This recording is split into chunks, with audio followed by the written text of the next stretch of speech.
Hey everybody, this is Ryan Koonce from Mammoth Growth, and I'm here today with Ravi Parikh, the co-founder of Heap. Thanks for coming in, or actually thanks for having me. Yeah, thanks for coming in, and thanks for having a conversation with me.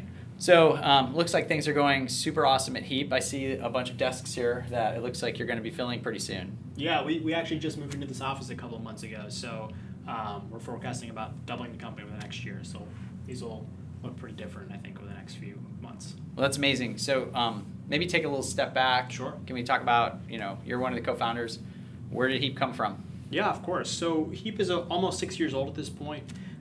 We started the company in early 2013. It was myself and my co-founder, Mateen. And really both of us, coming from different angles, identified this big problem. So Mateen, by way of background, was a product manager at Facebook in 2011, that kind of time frame. And one of the main products he worked on was Messenger. And at this point in time, Messenger as a standalone app was actually like a relatively new thing. So they had sort of just split out Messenger from the core Facebook app. Mobile was getting really big at this point in time, if you remember. And they would run into this situation where they would ship a new version of the app. They would put some tracking in place. They would say, we want to understand how many people are doing X, Y, and Z, whatever that was. But then they would realize via user testing and feedback, people were actually interacting with the app in ways that they didn't anticipate. And as a result, they weren't actually tracking things that were key parts of questions that came up after the fact. So they would go back to the drawing board and say, we need to track these 10 new things that we weren't tracking on day one. And then they would ship that new tracking code in a new release. But by that point, several weeks had passed. The App Store update process at that time took forever. So they were always behind the ball when it came to getting real insights on what their customers were doing. They were always kind of moving sort of blindly. And Facebook is a company that prides itself on rapid iteration, on data-driven decision-making, and they were actually not able to live that philosophy when it came to the Messenger team. And that problem wasn't just on the Messenger team, it was all throughout the company, it's all throughout the industry, where Mateen noticed that the biggest bottleneck in becoming data-driven, in being a data-driven organization, was not graphs or charts or analytics infrastructure. The big bottleneck was the data collection. And so that was the initial idea behind Heap. Our philosophy was, if we can automate the collection of customer data, then we can make it possible for people to move fast, people to iterate on product quickly, people to iterate on marketing campaigns quickly. And that was really the core idea behind Heap. That's great. And maybe we can talk a little bit about what, auto track and how you collect data, because Sure. It is something, I think, if you think about the industry in general and the way that Segment's gone and some of the other companies have gone, the way that data is collected is a little different. Can you talk a little bit about what makes your, collection of data different than maybe some of the other companies in Right. the analytics space? Yeah, of course. So we are trying to accomplish the same goal that the other companies are trying to accomplish. We just go about it a little bit differently. So the way Heap works on a mechanical level is you install our code onto your website or your mobile app, and once it's installed, it starts collecting every user interaction that we can pick up. So someone comes to your website, they look at a page, they click on a button, they fill out a form. All those little interactions that are happening, those are being collected by Heap, whether or not you chose to tag them. So typically with another analytics solution, with any other analytics solution, you would go in and say beforehand, these are the 5 things I want to track, these are the 10 things I want to track. Heap says, don't worry about what you want to track. We'll collect it all, and then after the fact, whether it's 1 week from today, 2 months from today, whatever, that data is going to be there waiting for you. So you go into Heap after the fact, and you tag up those things after the fact using the data we've already collected. And that allows you to look retroactively on things that you didn't think to track on day one. It allows you to have peace of mind, knowing that whatever question comes up in the future, you're going to have the data to answer that question. So that's kind of the approach we take. I think the reason other vendors don't take that same approach, there's a few different reasons. One is technologically, it's very difficult to accomplish that. So when you're tracking every single user interaction, the amount of data you're tracking about a user might be 100x what you would track if you were just tracking the few things that you thought beforehand. And that's a big expense for us. And so as someone who is a user of Heap, you have to consider whether that expense is sort of worth it. Our product tends to come in at a little bit higher price point. The other downside in sort of tracking everything, I think some people have this philosophical idea that you should be disciplined about what you track, or you should only track the things that are really relevant to your business. But our philosophy is that businesses move faster than ever. There are companies that are worth billions of dollars today that didn't even exist 5 years ago. That's right. When you're growing that quickly, I think it is foolhardy to believe that you can predict what your business is going to want to know 6 months from now or 12 months from now. And that's why we believe track everything up front is going to give you the ability to be agile, the ability to iterate quickly. Well, and you're still mapping the important events to the things that are going to end up in the reports. And so you have flexibility on what you're actually surfacing as important data points and key metrics. Totally. Yeah. So it's not a fire hose of data. It's the fire hose of data exists, but it's not visible to you until you choose to ask questions about it. So the way the Heap sort of process works is we collect the data, and then when you have a question, you can go and define whatever events you care about on top of that data that's already been collected, and build reports on top of that and do the same sorts of things you're used to. So the way you interface with that data isn't necessarily somehow radically different. Maybe you can talk to a little bit. One of the things that does differentiate Heap is the ability to go back in time. Right.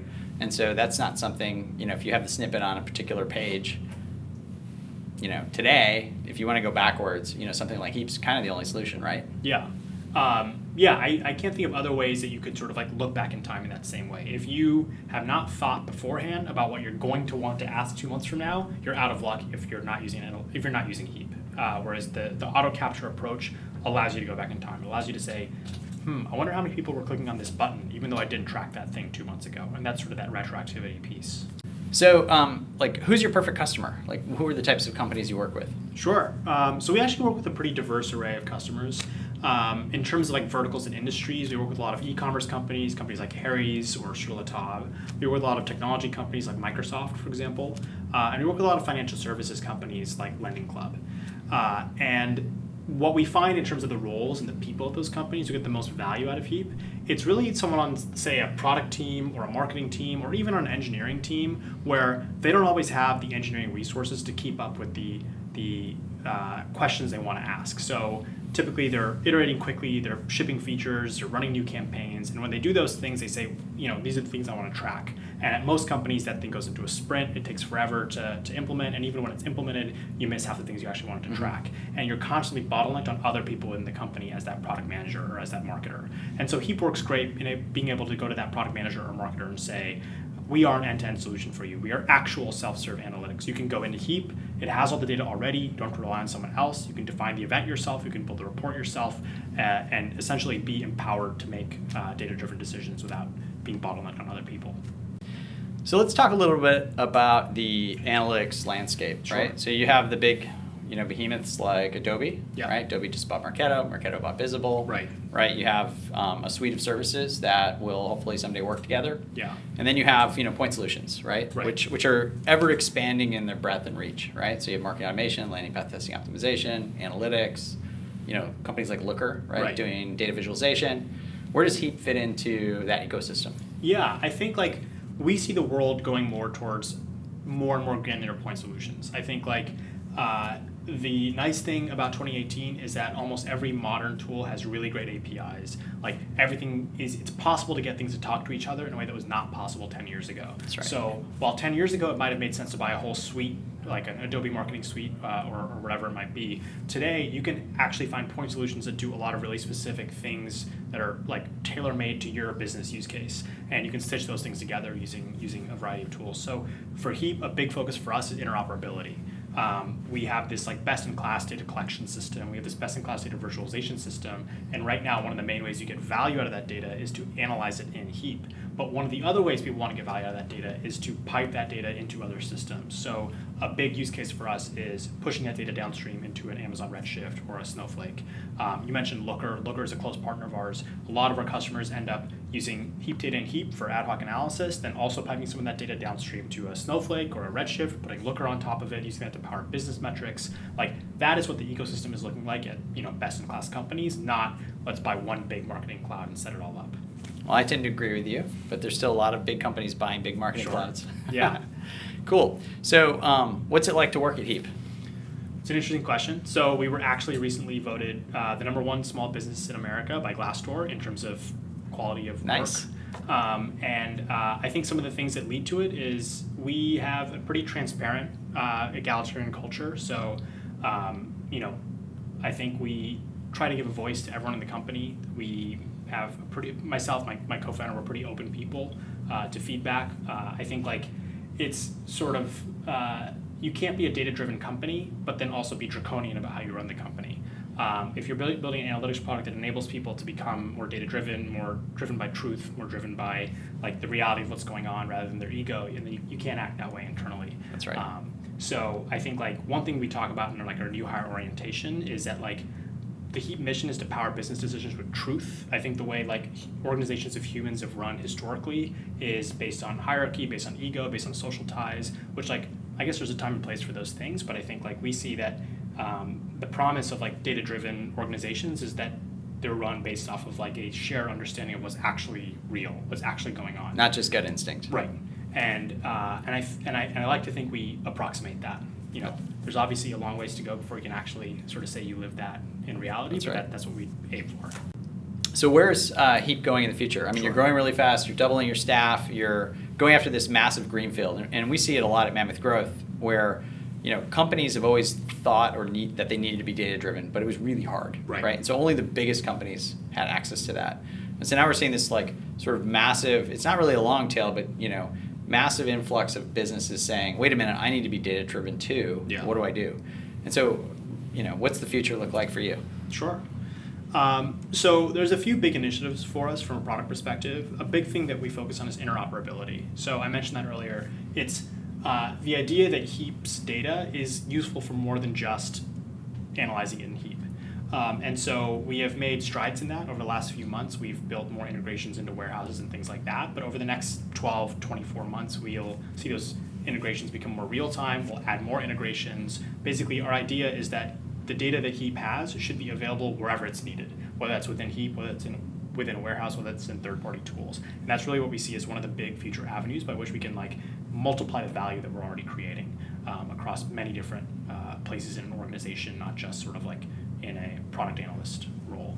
I think that's one big direction for us. Another big direction for us is that I think like it's maybe overhyped a little bit, but machine learning and AI are obviously big things in our industry. An analogy that I always like to make is to Facebook, and Facebook has some of the best facial recognition AI technology in the world. And it works so well because Facebook has this massive corpus of people tagging their friends' faces. And now Facebook is at the point where you upload a photo that it's never seen before. It can tell you like, this is Ravi, this is Ryan, and it can pick that out. And that is an incredible feat, and it's driven by the corpus of data they have underneath it. Like Heap's philosophy has always been around making data collection as easy, as clean, as seamless as possible. And as we gather and aggregate that same quality of data and that same expansive breadth of data that Facebook had about its photos, we can do similar things. So I think one of the reasons like the predictive analytics dream hasn't really paid off is because people don't have the data to actually power that. Like you buy a lead scoring tool and the promise is that we're going to predict what the best leads are, but the reality is like your Salesforce is messy. That's right. Like that's I think the problem that we're solving, that sort of like less visible problem of data, and what that'll yield is like actual predictive analytics. Yeah, and we see that. I mean, we do specific projects around predictive analytics where we're doing price analysis or churn mitigation, right? And it's like who's going to churn, when are they going to churn? Right. And frequently when you come in and look at the data, how am I can't do anything with this, right? And so the ability to one, put all the right data in the right place, accurate, consistent, reliable data. That's a tenet of the way that we approach projects. But having it available to you and knowing it's going to be right the first time just makes the entire process more smooth. And then as we can think about the companies that are going to build tools on top of that, right? By having the accurate, reliable data, you start seeing things where it's like, oh, well, I obviously know who's going to churn because I have a tool for that. Right. Or I obviously know what that lead score should be, and I know what salesperson should be calling them because I have the data for that. Right. And so it's really great to see all this come together and see Heap in the middle of it because the faster we get there, the more efficient we get and the better businesses become. Absolutely. Anything else you want to talk about today? Not really. I appreciate you coming by. I appreciate you having a conversation with me. All right. Well, thanks for having me. I'm Ryan Koonce from Mammoth Growth, and I've got Ravi Parikh here from Heap. Thanks for watching, and check us out next time.